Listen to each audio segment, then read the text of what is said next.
Hi Tubies, here's Alexandra and welcome to another video where I want to talk about today about my Anycubic Photon 3D resin printer and my experience over the last year or so using this thing. Well, where do I start?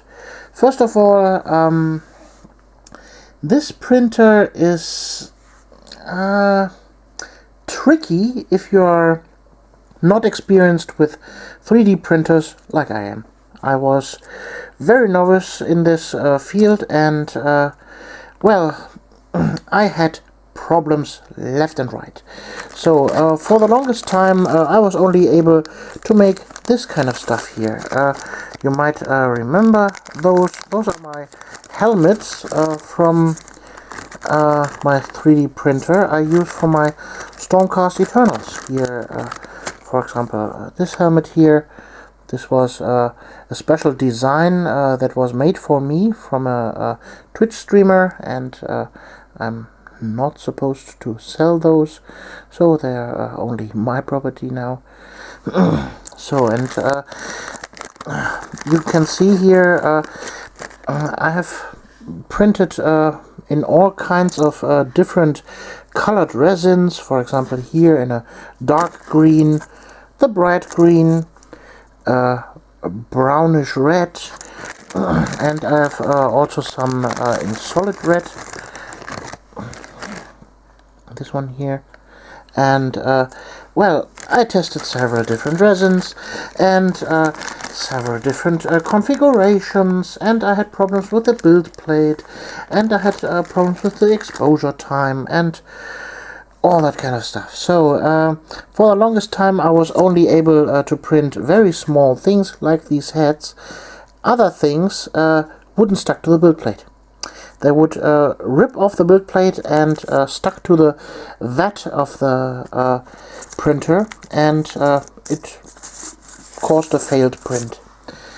But in the last 2 days I was able to print 3 really big things this year. And here you can finally see the quality that an Anycubic Photon is capable of producing.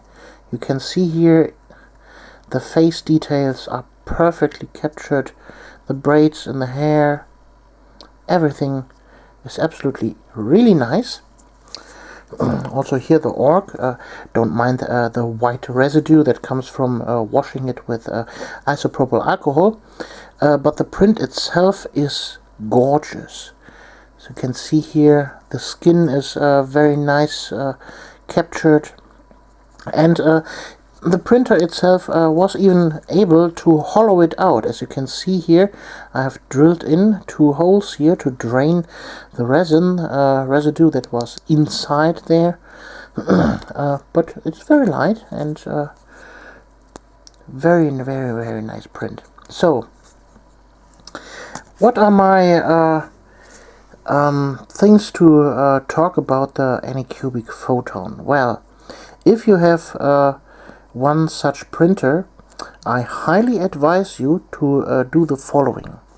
First of all, kick off the slicer software that was provided with the printer, and instead use the free printer G2 Box 64.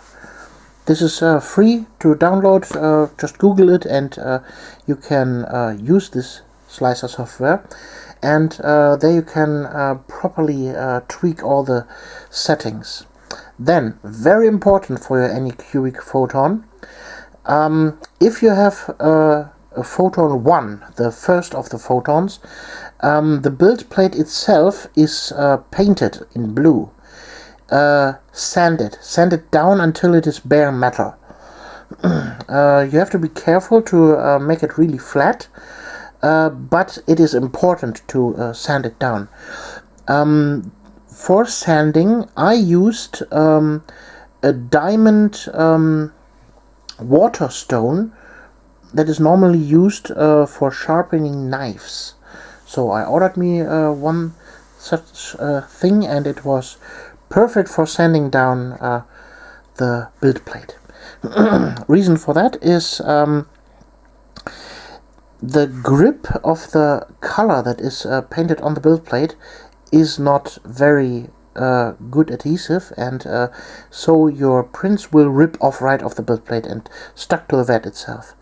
So sand down your build plate. Then the next thing is, in your slicer software you need to raise the bottom layers from 3 layers to at least 6 layers, and increase the exposure time to 150 seconds for the 6 bottom layers, and then the build will stick to the build plate. Also, if you have something that big here, don't print it like this directly on the build plate. Always use supports, and then when you use supports and it has a flat surface like this or like this here, don't print it upside down, because it will suck itself to the vat and will rip off the supports, and you have a failed print. So instead, in your slicer software, you take the model itself a little bit up and turn it so that it is in a 45-degree angle roughly. So turn it so that you have really nice support structures that doesn't well, create a lot of disturbance in the miniature. For example, here you can see the chipped off paints here and there, and those are bumps that I could only see after I have removed the support structures and primed the mini, and then I could remove those, so I have to reprime them very lightly. You can see the resin I've used. This is what happens when you mix in another different colored resin while you are printing. This was also a little experiment. You see the green of the first green, and then I poured in red resin to refill the vat, and well, it totally works. So no problem with that on that part. But when you follow those steps, sand the build plate, leveling your printer, especially use a water scale to make that the printer itself is also absolutely level.